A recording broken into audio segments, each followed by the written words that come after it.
வணக்கம். ஜெம் செய்திகளுக்காக நான் பிரீதா. இந்திய நேரப்படி மதியம் 1:30 மணி செய்திகள். முதலில் ஜெம் தலைப்பு செய்திகளை காணலாம். மேகதாது அணை கர்நாடகாவிற்கு மட்டுமல்ல தமிழகத்துக்கும் முக்கிய திட்டம். தென் மாநில முதலமைச்சர்கள் மாநாட்டில் கர்நாடக முதலமைச்சர் டி.கே. சிவகுமார் பேச்சு. முன்னாள் பிரதமர் ராஜீவ் காந்தியின் 82வது பிறந்த நாள்.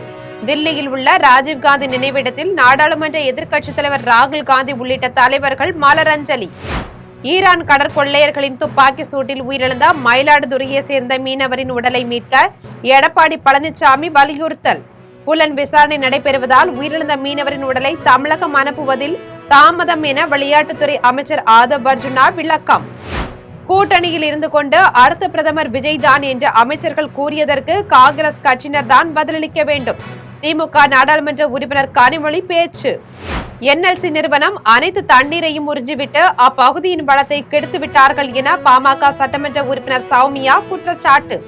என்எல்சி விவகாரத்தில் உரிய நடவடிக்கை எடுக்கப்படும் என அமைச்சர் கீர்த்தனா உறுதி. நெல்லை அருகே 4 சிறுமிகளுக்கு பாலியல் வன்கொடுமை செய்த வழக்கு. பாதிரியார் ஆபிரகாமிற்கு மரண தண்டனை வழங்கி நெல்லை நீதிமன்றம் அதிரடி உத்தரவு. ஐக்கிய அரபு அமீரகத்தின் மீது ஈரான் தாக்குதல். ஈரானுடனான வர்த்தகம் முழுமையாக நிறுத்தி வைப்பதாக ஐக்கிய அரபு அமீரகம் அறிவிப்பு. இனி விரிவான செய்திகளை காணலாம். ஈரானுடனான வர்த்தகம் மற்றும் நிதி பரிவர்த்தனைகள் முழுமையாக நிறுத்தி வைப்பதாக ஐக்கிய அரபு அமீரகம் தெரிவித்துள்ளது. கடந்த 2 நாட்களுக்கு முன்பு ஈரான் ஐக்கிய அரபு அமீரகத்தின் மீது ஏவுகணைகளை கொண்டு தாக்குதலை நடத்தியது. அமீரகத்தின் பிராந்திய கடல் பகுதிக்கு அருகில் கடல்சார் போக்குவரத்தை இலக்காக கொண்டு ஏவப்பட்ட 2 ஏவுகணைகளை ஈரான் ஏவியதாக அமீரகம் குற்றம் சாட்டியுள்ளது. இதற்கு ஈரான் வெளியுறவு அமைச்சகம் திட்டவட்டமாக மறுப்பு தெரிவித்துள்ளது. ஈரானின் விளக்கத்தை ஏற்றுக்கொள்ளாத ஐக்கிய அரபு அமீரகம் அந்நாட்டுடனான அனைத்து வர்த்தகம் மற்றும் நிதி பரிவர்த்தனைகளையும் நிறுத்தி வைப்பதாக தெரிவித்துள்ளது. இதன் காரணமாக இரு நாடுகளுக்கும் இடையே ஆண்டுதோறும் நடைபெறும் பில்லியன் கணக்கான டாலர் மதிப்புள்ள வர்த்தகம் பாதிக்கப்படும் அபாயம் ஏற்பட்டுள்ளது. ஈரான் இறக்குமதி செய்யும் பொருட்களில் 30% அமெரிக்கத்தின் வழியாகவே செல்வதால் அந்நாட்டுக்கு மேலும் நிதி நெருக்கடி ஏற்படும் என எதிர்பார்க்கப்படுகிறது. முன்னாள் பிரதமர் ராஜீவ்காந்தியின் 82வது பிறந்த நாளை முன்னிட்டு தில்லியில் அவரது நினைவிடத்தில் நாடாளுமன்ற எதிர்க்கட்சித் தலைவர் ராகுல் காந்தி மலரஞ்சலி செலுத்தினார். முன்னாள் பிரதமர் ராஜீவ்காந்தியின் 82வது பிறந்த நாளை முன்னிட்டு தில்லியில் உள்ள அவரது நினைவிடத்தில் நாடாளுமன்ற எதிர்க்கட்சித் தலைவரும் ராஜீவ்காந்தியின் மகனுமான ராகுல் காந்தி மலர் தூவி அஞ்சலி செலுத்தினார். தொடர்ந்து காங்கிரஸ் நாடாளுமன்ற உறுப்பினர் பிரியங்கா காந்தி அவரது நினைவிடத்தில் மலரஞ்சலி செலுத்தினார். இதையடுத்து காங்கிரஸ் நாடாளுமன்ற குழு தலைவர் சோனியா காந்தியும் காங்கிரஸ் தேசிய தலைவர் மல்லிகார்ஜுன கார்கேவும் மலர் தூவி 1 நிமிடம் மௌன அஞ்சலி செலுத்தினர். இந்நிகழ்வில் காங்கிரஸ் தலைவர்கள் மற்றும் தொண்டர்கள் கலந்து கொண்டனர். சவுதி அரேபியாவில் புலன் விசாரணை நடைபெறுவதால் தான் உயிரிழந்த மீனவர்கள் உடலை தமிழகம் அனுப்புவதில் தாமதம் ஏற்பட்டுள்ளதாக விளையாட்டுத்துறை அமைச்சர் ஆதவ் அர்ஜுனா தெரிவித்துள்ளார். தமிழக சட்டசபை கூட்டத்தொடரில் இன்று மயிலாடுதுறையை சேர்ந்த மீனவர் சவுதி அரேபியாவில் உயிரிழந்தது தொடர்பாக அதிமுக சார்பில் சிறப்பு கவன ஈர்ப்பு தீர்மானம் கொண்டு வரப்பட்டது. இதுகுறித்து அதிமுக பொதுச் செயலாளர் எடப்பாடி பழனிசாமி பேசிய போது, சவுதியில் ஈரான் கடற்கொள்ளையர்களின் துப்பாக்கி சூட்டில் உயிரிழந்த மயிலாடுதுறையை சேர்ந்த மீனவரின் உடலை சொந்த ஊருக்கு கொண்டு வர நடவடிக்கை எடுக்க வேண்டும் என வலியுறுத்தினார். மேலும் காசிமேடு மீனவர்கள் 80 பேர் சிறையில் அடைக்கப்பட்டுள்ளதாகவும் அவர்களின் படகுகளை ஆந்திர அரசு பறிமுதல் செய்துள்ளதாகவும் தெரிவித்தார். தொடர்ந்து திமுக சட்டமன்ற உறுப்பினர் ஏவா வேலு பேசிய போது, அவசரம் கருதி எடுக்கப்படும் பிரச்சனைகளுக்கு 15 நாட்கள் கழித்து பதில் வந்தால் எப்படி என்று கேள்வி எழுப்பினார். இதனைத் தொடர்ந்து சட்டமன்ற உறுப்பினர் சிவகுமார் பேசிய போது, உயிரிழந்த மீனவருக்கு அரசு நடவடிக்கை எடுத்து மானியம் தர வேண்டும் என்றார். இதற்கு பதிலளித்து பேசிய விளையாட்டுத்துறை அமைச்சர் ஆதவ் அர்ஜுனா, புலன் விசாரணை நடைபெறுவதால் தான் உயிரிழந்த மீனவர்கள் உடலை தமிழகம் அனுப்புவதில் தாமதம் ஏற்பட்டுள்ளதாக தெரிவித்தார். மீனவர் மாவீரனின் உடலை தாயகம் கொண்டு வர தமிழக அரசு நடவடிக்கை எடுத்து வருவதாக கூறினார். கூட்டணியில் இருந்து கொண்டு அடுத்த பிரதமர் விஜய்தான் என்று அமைச்சர்கள் கூறியதற்கு காங்கிரஸ் கட்சியினர் தான் பதிலளிக்க வேண்டும் என்று திமுக நாடாளுமன்ற உறுப்பினர் கனிமொழி தெரிவித்துள்ளார். தூத்துக்குடி விமான நிலையத்தில் திமுக நாடாளுமன்ற உறுப்பினர் கனிமொழி செய்தியாளர்களிடம் பேசினார். அப்போது அடுத்த பிரதமர் விஜய்தான் என்று சட்டமன்றத்தில் அமைச்சர்கள் கூறியிருப்பது குறித்த கேள்விக்கு பதிலளித்த அவர், காங்கிரஸ் இயக்கத்தில் உள்ள நண்பர்கள் என்ன நினைக்கிறார்கள், என்ன சொல்கிறார்கள் என்பதே முக்கியமே தவிர நாங்கள் என்ன சொல்கிறோம் என்பது முக்கியமல்ல என்று தெரிவித்தார். காங்கிரஸ் திமுக கூட்டணியில் இருந்தபோது ராகுல் காந்தி தான் அடுத்த பிரதமர் என்று தங்கள் தலைவர் மு.க. ஸ்டாலின் கூறியிருந்ததாக தெரிவித்தார். எனவே கூட்டணியில் இருந்து கொண்டு இப்படிப்பட்ட அறிவிப்பை செய்யும் போது அதற்கு காங்கிரஸ் கட்சியினர் தான் பதிலளிக்க வேண்டும் என்று தெரிவித்துள்ளார். காங்கிரஸ் இயக்கத்துல இருக்கக்கூடிய நண்பர்கள் என்ன நினைக்கிறாங்கிறது தான் முக்கியமே தவிர நாங்க என்ன சொல்றோங்கிறது முக்கியம் இல்ல. அவங்க கூட்டணியில இருக்கக்கூடிய ஏனென்றால் காங்கிரஸ் திமுகவுடைய கூட்டணியில இருந்த பொழுது எங்களுடைய தலைவர் அண்ணன் தளபதி அவர்கள் ராகுல் காந்தி தான் பிரதமராக வர வேண்டும் என்று முதலாக காங்கிரஸ் கூட சொல்லாத ஒரு காலகட்டத்திலே அறிவித்தவர். என்எல்சி நிறுவனம் அனைத்து தண்ணீரையும் உறிஞ்சிவிட்டு அப்பகுதியின் வளத்தை கெடுத்து விட்டார்கள் என பாமக சட்டமன்ற உறுப்பினர் சௌமியா குற்றம் சாட்டியுள்ளார். தமிழக சட்டசபையில் விவாதத்தின் போது பாமக சட்டமன்ற உறுப்பினர் சௌமியா பேசினார்.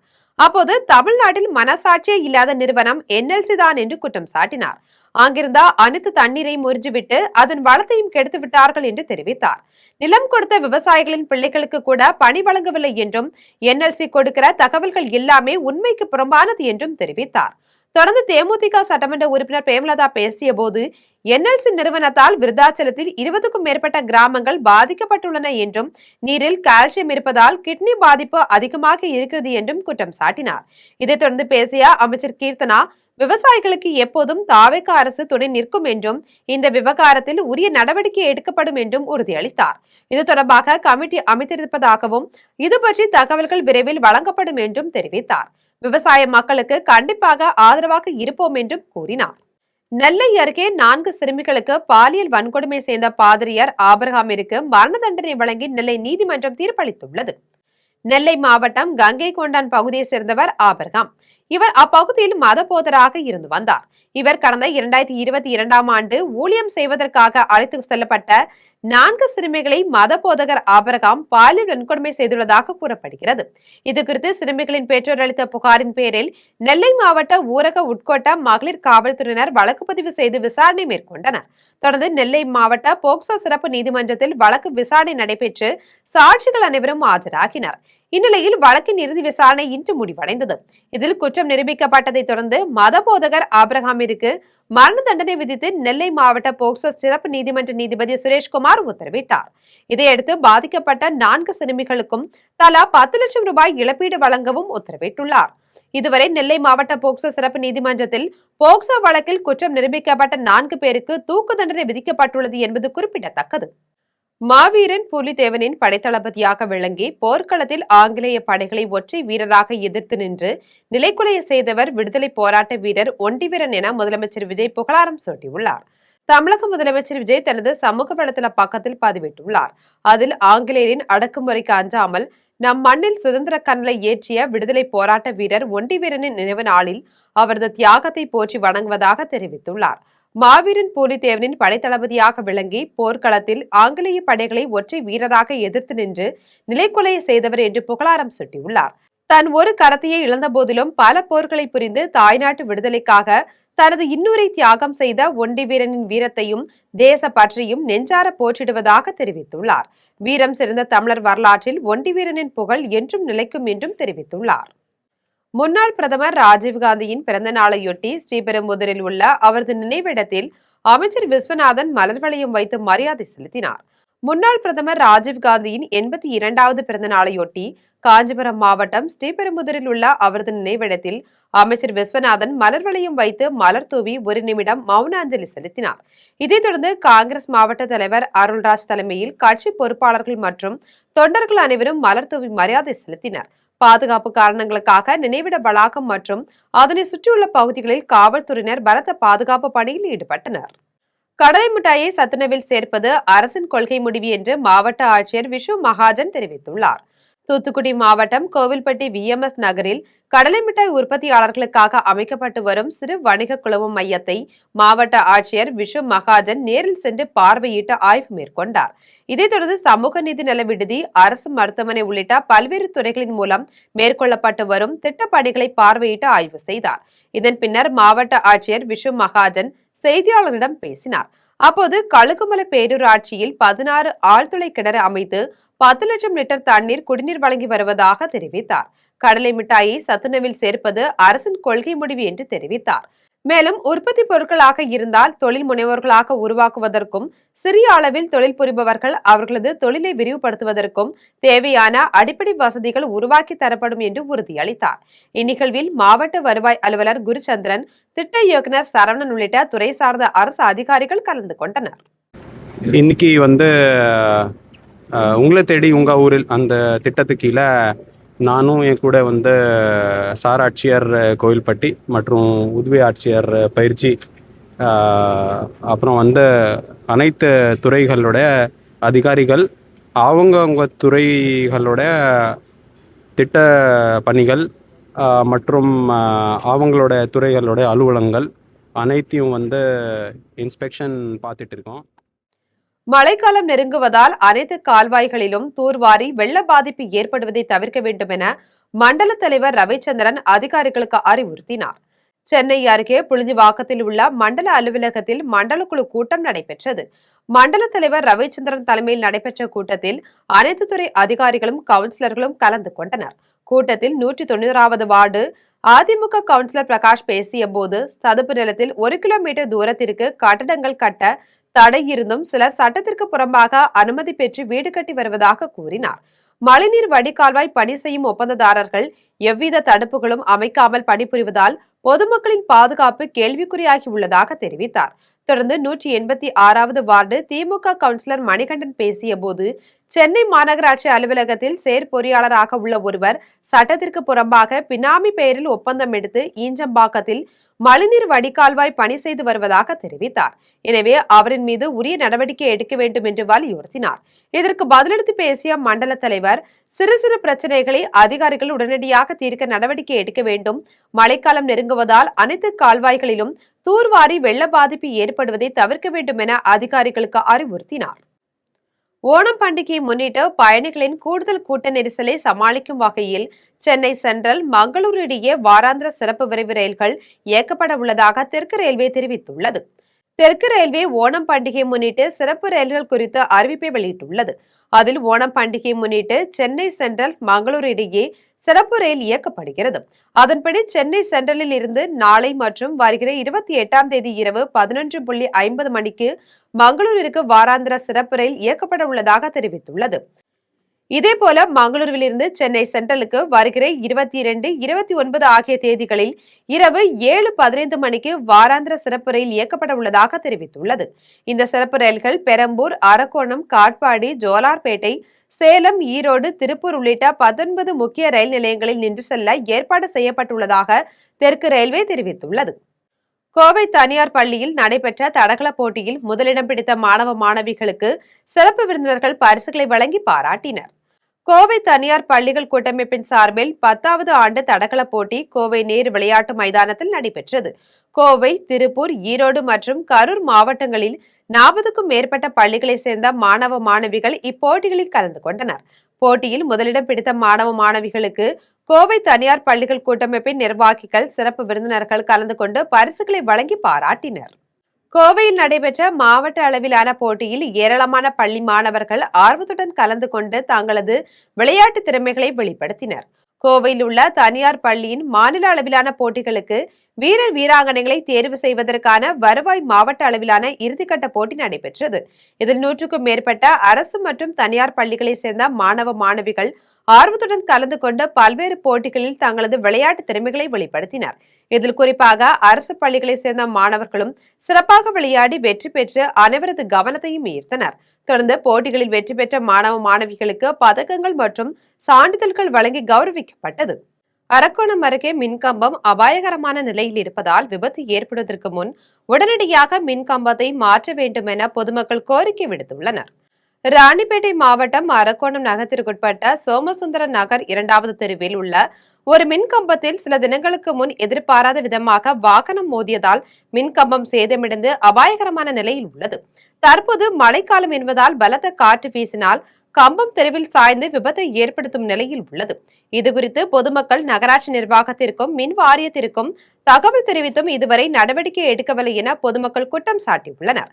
குடியிருப்பு பகுதியில் உள்ள இந்த அவல நிலை நீடிப்பதால் விபத்து ஏற்படுவதற்கு முன் உடனடியாக மின்கம்பத்தை மாற்ற வேண்டும் என பொதுமக்கள் கோரிக்கை விடுத்துள்ளனர்.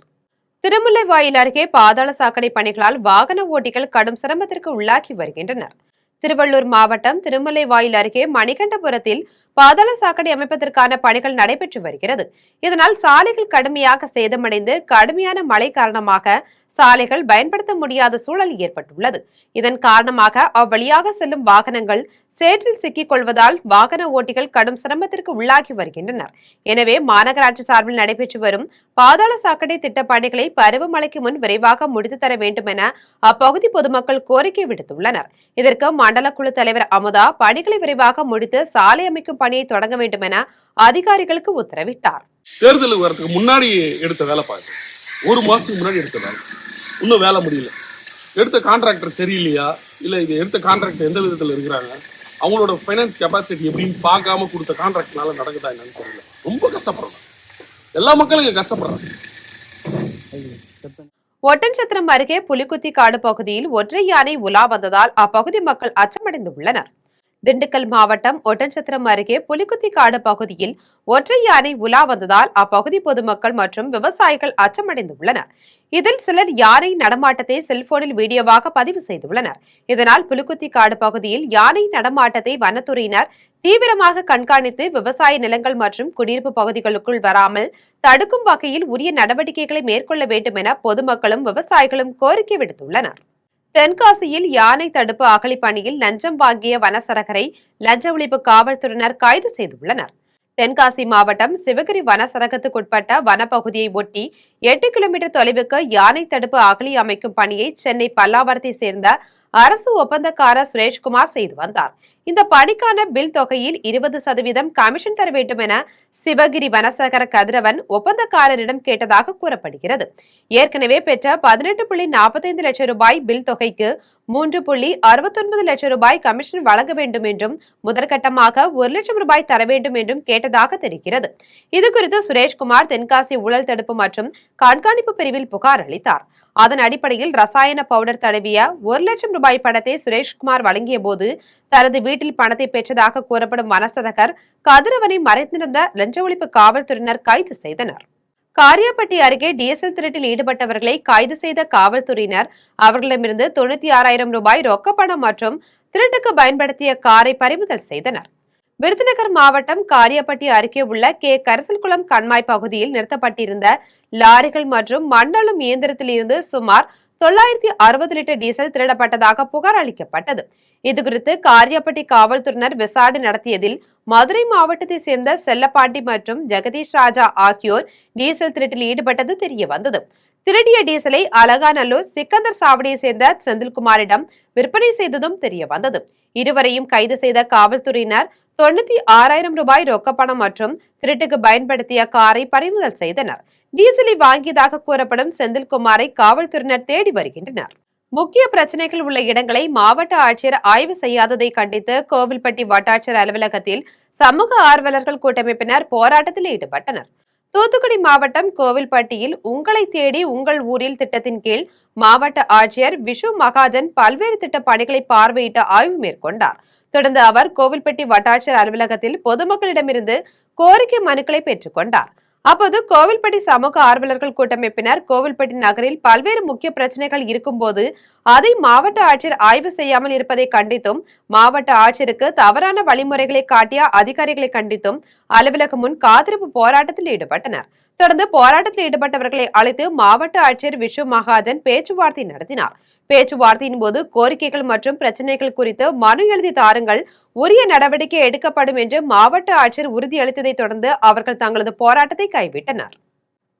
கன்னியாகுமரி அருகே தமிழ்நாடு நுகர்பொருள் வணிப கழக கிடங்கின் முன்பு அலுவலகத்தில் பணியாற்றும் தொழிலாளர்கள் தரையில் அமர்ந்து போராட்டத்தில் ஈடுபட்டனர். கன்னியாகுமரி மாவட்டம் கோணத்தில் உள்ள தமிழ்நாடு நுகர்பொருள் வணிப கழக மண்டல அலுவலகத்தில் பணியாற்றும் தொழிலாளர்கள் தமிழ்நாடு நுகர்பொருள் வணிப கழக கிடங்கின் முன்பு தரையில் அமர்ந்து போராட்டத்தில் ஈடுபட்டனர். இந்த போராட்டத்தில் தொழிலாளர் சங்க அங்கீகார தேர்தலை உடனடியாக நடத்த வேண்டும், கடந்த வருடம் முதல் வழங்க வேண்டிய 60% ஊதிய உயர்வை முன்தேதியிட்டு உடனடியாக வழங்க வேண்டும், 2022ஆம் ஆண்டுடன் 10 ஆண்டுகள் பணி நிறைவு செய்த தொழிலாளர்களுக்கு உரிய பண பலன்கள் மற்றும் சலுகைகளை வழங்க வேண்டும் என்பன உள்ளிட்ட பல்வேறு கோரிக்கைகளை வலியுறுத்தினர். தொழிலாளர்களின் கோரிக்கைகளை பரிசீலித்து உடனடியாக நடவடிக்கை எடுக்க வேண்டும் என கோரிக்கை விடுத்துள்ளனர். உளுந்தூர்பேட்டையில் 11 வயது சிறுமிக்கு பாலியல் தொல்லை கொடுத்த 70 வயது முதியவரை காவல்துறையினர் கைது செய்து சிறையில் அடைத்தனர். கள்ளக்குறிச்சி மாவட்டம் உளுந்தூர்பேட்டையை சேர்ந்த 11 வயது சிறுமி மாலை நேரத்தில் தனது தோழிகளுடன் அப்பகுதியில் கண்ணாமூச்சி விளையாடிக் கொண்டிருந்தார். அப்போது அப்பகுதியில் உள்ள ஒரு வீட்டில் சிறுமி பதுங்கியிருந்த போது அங்கு இருந்த 70 வயது முதியவர் அவருக்கு பாலியல் தொல்லை கொடுத்ததாக கூறப்படுகிறது. இதனால் அதிர்ச்சியடைந்த சிறுமி வீட்டிற்கு சென்று தனது தாயாரிடம் நடந்த சம்பவத்தை தெரிவித்துள்ளார். இதையடுத்து சிறுமியின் தாயார் சிங்கப்பெண்கள் அதிரடி படையின் உதவி எண்ணில் புகார் அளித்தார். புகாரின் அடிப்படையில் உளுந்தூர்பேட்டை அனைத்து மகளிர் காவல்துறையினர் வழக்கு பதிவு செய்து குற்றச்சாட்டுக்குள்ளான 70 வயது முதியவர் சூரசங்குவை கைது செய்தனர். பின்னர் அவரை கள்ளக்குறிச்சி மாவட்ட நீதிமன்றத்தில் ஆஜர்படுத்தி கடலூர் மத்திய சிறையில் அடைத்தனர். கடையநல்லூர் அருகே உள்ள இலங்கை தமிழர் மறுவாழ்வு முகாமில் டெங்கு காய்ச்சல் பாதிப்பால் 2 பேர் உயிரிழந்த சம்பவம் பெரும் பரபரப்பை ஏற்படுத்தியுள்ளது. தென்காசி மாவட்டம் கடையநல்லூர் அருகே போகநல்லூரில் உள்ள இலங்கை தமிழர் மறுவாழ்வு முகாமில் கடந்த 1 மாதமாக டெங்கு காய்ச்சல் பாதிப்பு அதிகமாக உள்ளது. இதில் ராஜன் சைலாஸ்ரீ தம்பதியின் மகள் ரிகானா மேரி டெங்கு காய்ச்சலால் பாதிக்கப்பட்டு திருநெல்வேலி அரசு மருத்துவமனையில் சிகிச்சை பெற்று வந்த நிலையில் சமீபத்தில் உயிரிழந்தார். மேலும் தினேஷ் மனைவி நர்மலா என்பவரும் டெங்கு காய்ச்சல் பாதிப்பால் உயிரிழந்தார். இந்நிலையில் முகாம் அருகில் தென்காசி கடையநல்லூர் நகராட்சிகள் மற்றும் சுற்றுவட்டார ஊராட்சிகளில் இருந்து குப்பைகள் கொட்டப்படுகின்றன. இதனால் ஈக்கள் கொசுக்கள் அதிக அளவில் உருவாகி குடியிருப்பு பகுதிகள் வருகின்றன. இதுகுறித்து குப்பை கிடங்கை உடனடியாக அகற்ற வேண்டும் என மாவட்ட ஆட்சியர் ரஞ்சித் சிங்கிடம் புகார் மனு கொடுத்த நிலையில் தற்போது முகாமில் 2 உயிரிழப்புகள் நடந்த சம்பவம் பெரும் சோகத்தை ஏற்படுத்தியுள்ளது. காரைக்கால் அம்மையார் ஆலய திருக்குளக்கரையில் அமைக்கப்பட்ட 12 ஜோதிலிங்கங்களுக்கு பக்தர்கள் அபிஷேகம் செய்து வழிபட்டனர். புதுச்சேரி மாநிலம் காரைக்கால் அம்மையார் ஆலய திருக்குளக்கரையில் ஆந்திராவை சேர்ந்த மல்லிகார்ஜுனா, மத்திய பிரதேசத்தை சேர்ந்த மகா காளேஸ்வரர், தமிழ்நாட்டை சேர்ந்த ராமநாத சுவாமி உள்ளிட்ட பல்வேறு மாநிலங்களை சேர்ந்த 12 ஜோதிலிங்கங்கள் அமைக்கப்பட்டுள்ளது. இந்நிலையில் 12 ஜோதிலிங்கங்களின் வழிபாட்டின் நிறைவு விழா நடைபெற்றது. இதில் சிவாச்சாரியார்கள் 12 ஜோதிலிங்கங்களுக்கும் மகா தீபாராதனை காண்பித்தார். தொடர்ந்து பக்தர்கள் 12 ஜோதிலிங்கங்களுக்கும் அபிஷேகம் செய்து மகா தீபாராதனை காண்பித்து சிவ கோஷங்கள் எழுப்பி வழிபட்டனர். பிரதமர் மோடியும் அமித்ஷா இருவரும் சேர்ந்து மேகதாது அமைப்பதற்கு உதவி செய்யக்கூடாது என்பதுதான் தங்களின் நிலைப்பாடு என தமிழ்நாடு காங்கிரஸ் கமிட்டி தலைவர் மாணிக்கம் தாகூர் தெரிவித்துள்ளார். சென்னை சின்னமலை பகுதியில் முன்னாள் பிரதமர் ராஜீவ் காந்தியின் 82வது பிறந்த நாளை முன்னிட்டு தமிழ்நாடு காங்கிரஸ் கமிட்டி தலைவர் மாணிக்கம் தாகூர் தலைமையில் அவருடைய சிலைக்கு மாலை அணிவித்து மரியாதை செலுத்தினார். இதன் பின்னர் அவர் செய்தியாளர்களை சந்தித்து பேசிய போது மறைந்த முன்னாள் பிரதமர் ராஜீவ் காந்தியின் 82வது பிறந்த நாளில் காங்கிரஸ் கட்சியில் 2 அமைச்சர்களை கொண்ட ஆட்சியை பெற்றிருப்பதாகவும் தமிழ்நாட்டில் மீண்டும் ஒரு காமராஜர் ஆட்சி வர வேண்டும் என்பதுதான் தங்கள் கனவு என்றும் குறிப்பிட்டார். தாவேகா 100 நாள் ஆட்சி குறித்த கேள்விக்கு பதிலளித்த அவர் லஞ்சம் இல்லாத ஆட்சியை உருவாக்க வேண்டும் என்கிற முதலமைச்சரின் முயற்சிக்கு பாராட்டுகளை தெரிவித்தார்.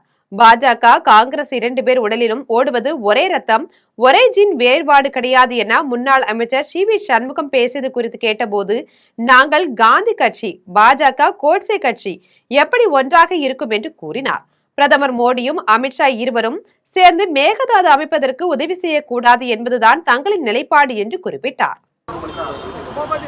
குழந்தை கிளியுடல தொட்டிலே ஆட்டி விடல. நான் கேட்ட கேள்வி என்ன அண்ணன் நண்பன் பண்ணிட்டு, ஆனால் இது மேகதாதுல கர்நாடக அரசியல்வாதிகள் மேகதாது அமைக்கணுங்கிறாங்க. பாஜகவினுடைய எடியூரப்பாவும் சரி, காங்கிரசினுடைய டி.கே. சிவகுமார் அவர்களும் சரி, இதை முடிவு செய்ய வேண்டியது யார்? மோடிஜி தான் முடிவு செய்யணும். அன்புமணி அவர்கள் மோடிஜியோட கூட்டணியில் இருக்கார், என்டிஏல இருக்காரா இல்லையா?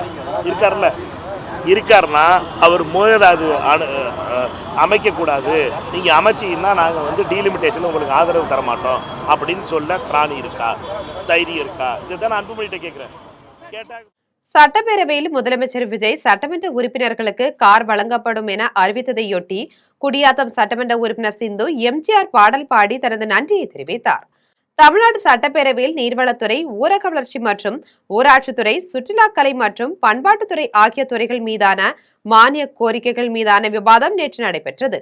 இதில் முதலமைச்சர் கீழ் 110 விதியின் கீழ் உரையாற்றினார். அப்போது பேசிய அவர் மக்கள் பணியை தொய்வின்றி தொடர அனைத்து சட்டமன்ற உறுப்பினர்களுக்கு கார் வழங்கப்படும் என்று தெரிவித்தார்.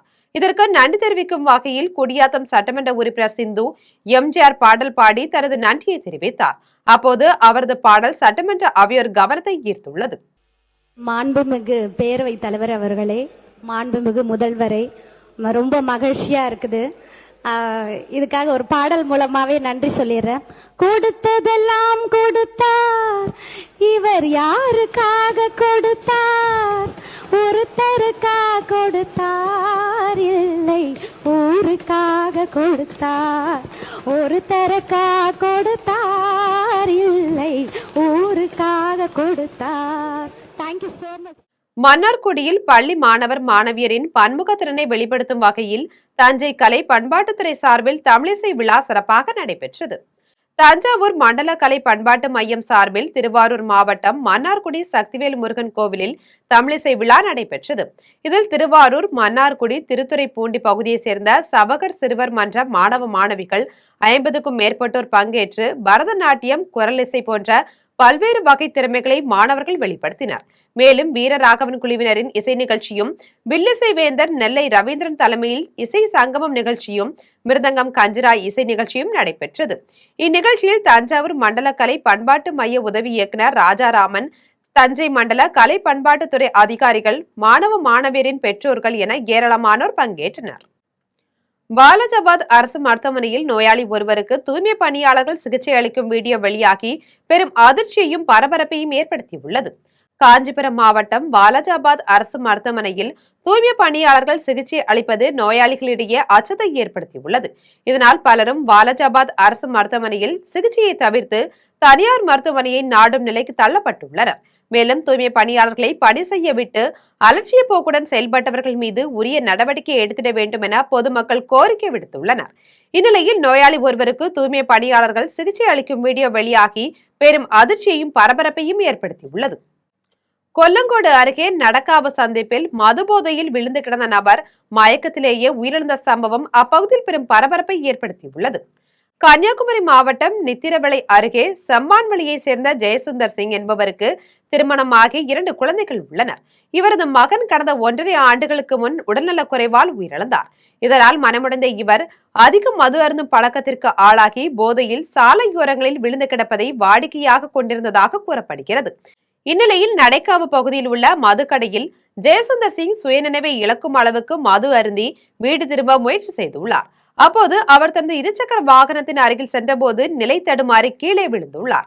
பின்னர் அவர் வெகு நேரமாகியும் எழும்பாததால் சந்தேகமடைந்த அப்பகுதி வியாபாரிகள் அவர் அருகே சென்று தண்ணீர் தெளித்து பார்த்தபோது எந்தவித உடல் அசைவுமின்றி கிடந்துள்ளார். இதனால் சந்தேகமடைந்த பொதுமக்கள் கொல்லங்கோடு காவல்துறையினருக்கு தகவல் தெரிவித்தனர். தகவல் அடிப்படையில் சம்பவ இடத்திற்கு வந்த காவல்துறையினர் அவர் இறந்து கிடப்பதை உறுதி செய்த பின் உடலை மீட்டு பிரேத பரிசோதனைக்காக குளித்துறை அரசு மருத்துவமனைக்கு அனுப்பி வைத்து விசாரணை நடத்தி வருகின்றனர். அரக்கோணத்தில் இருந்து வேளாங்கண்ணிக்கு 27வது ஆண்டு பாத யாத்திரையை கத்தோலிக்க கிறிஸ்தவ பக்தர்கள் மேற்கொண்டுள்ளனர். ராணிப்பேட்டை மாவட்டம் அரக்கோணத்தில் இருந்து வேளாங்கண்ணி புனித ஆரோக்கிய மாத பேராலய திருவிழாவில் பங்கேற்க நூற்றுக்கணக்கான கத்தோலிக்க கிறிஸ்தவ பக்தர்கள் 27வது ஆண்டாக பாத யாத்திரை மேற்கொண்டுள்ளனர். தூய இருதய ஆண்டவர் பேராலயம் மற்றும் புனித ஆரோக்கிய அன்னை ஆலயத்தில் இருந்து 10க்கும் மேற்பட்ட மாதா தேர்களுடன் புறப்பட்ட பக்தர்கள் காஞ்சிபுரம், வந்தவாசி, திண்டிவனம், கடலூர், காரைக்கால், நாகூர் வழியாக வரும் 28ஆம் தேதி வேளாங்கண்ணி சென்றடைய உள்ளனர். வழிநெடுகிலும் பொதுமக்கள், தன்னார்வலர்கள் மற்றும் அரசியல் கட்சியினர் உணவு, குடிநீர் வழங்கி பக்தர்களுக்கு உதவி வருகின்றனர். இனி வருவது திரையுலக செய்திகள். பிரபல stand up comedian Vikkals Vikram நடிக்கும் லைட் வெயிட் பேபி என்ற புதிய படத்தின் போஸ்டரை படக்குழுவினர் வெளியிட்டுள்ளனர். பிரபல stand up comedian Vikkals Vikram light weight baby என்ற புதிய படத்தில் நடித்துள்ளார். இதில் ஆர்த்தி கிருஷ்ணா முதன்மை கதாபாத்திரங்களில் நடித்துள்ளார். இயக்குனர் கேசி குரு இயக்கத்தில் இப்படத்திற்கு இசையமைப்பாளர் சரவணன் சுப்பிரமணியம் இசையமைத்துள்ளார். விக்கல்ஸ் விக்ரமுக்கு இது முதல் திரைப்படமாகும். இந்த திரைப்படத்திற்கு வசனங்களையும் இவரே எழுதியுள்ளார். ஆர்த்தி கிருஷ்ணா ஃபிட்னஸ் மற்றும் பாடி பில்டிங் துறையில் தனக்கென ஒரு இடத்தை உருவாக்கியவர். இந்த படத்தின் மூலம் கதாநாயகியாக திரையுலகில் அறிமுகமாகிறார். இரு நபர்களின் உறவை காதல், நகைச்சுவை, குடும்ப எதிர்பார்ப்புகள் மற்றும் தனிப்பட்ட லட்சியங்களுடன் இணைத்து இப்படம் உருவாக்கி வருகிறது. இனி வருவது விளையாட்டு செய்திகள்.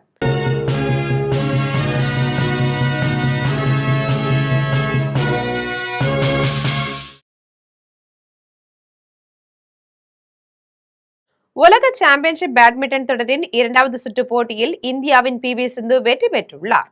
தில்லி இந்திரா காந்தி உள்ளரங்கில் உலக சாம்பியன்ஷிப் பேட்மிண்டன் தொடரின் பெண்கள் ஒற்றையர் பிரிவின் 2வது சுற்று போட்டி நடைபெற்றது. இந்த போட்டியில் இந்தியாவின் PV சிந்து கனடாவின் வென் யூ ஜாங்குடன் மோதினார். இதில் சிறப்பாக விளையாடிய PV சிந்து 21-16, 21-17 என்ற செட் கணக்கில் வென்யூ ஜாங்கை வீழ்த்தினார். இதன் மூலம் PV சிந்து வெற்றி பெற்று 3வது சுற்று போட்டிக்கு முன்னேறினார். இனி வருவது தங்கம், வெள்ளி மற்றும் பங்குச்சந்தை விலை நிலவரம்.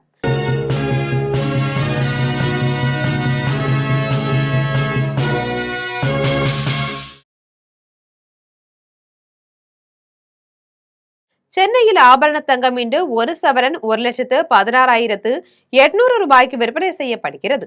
சென்னையில் இன்று ஆபரண தங்கத்தின் விலை கிராமுக்கு 200 ரூபாய் அதிகரித்து 14,600 ரூபாய்க்கு விற்பனை செய்யப்படுகிறது. மேலும் 1 சவரனுக்கு 1,600 ரூபாய் அதிகரித்து 1,16,800 ரூபாய்க்கு விற்பனை செய்யப்படுகிறது.